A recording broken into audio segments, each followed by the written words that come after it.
أهلا وسهلا فيكم في قناة أفكار النجوم للمسلسلات.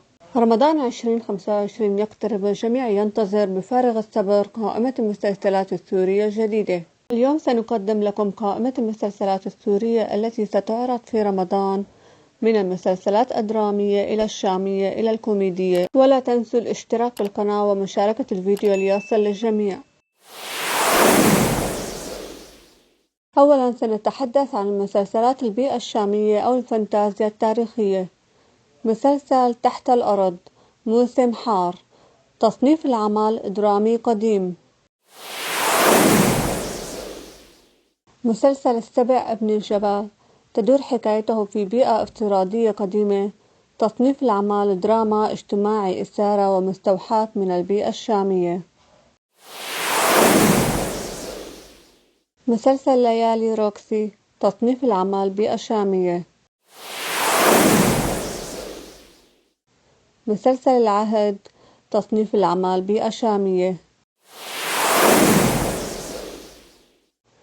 مسلسل بنات الباشا، تصنيف العمل بيئة شامية. مسلسل سيوف العرب، تصنيف العمل تاريخي دراما. مسلسلات سورية درامية. مسلسل البطل، تصنيف العمل درامي اجتماعي إثارة. مسلسل تحت السابع أرض، تصنيف العمل درامي بوليسي اجتماعي. مسلسل قطع وريد، تصنيف العمل درامي بوليسي.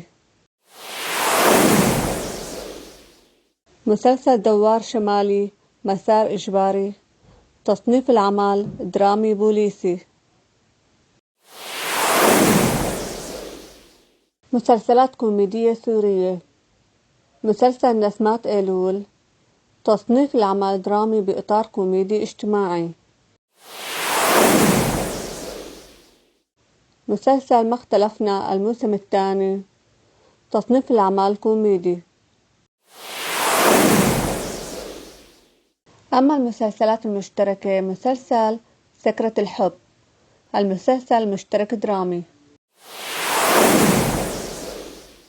هاي أهم الأعمال السورية يلي رح تعرض في رمضان 2025.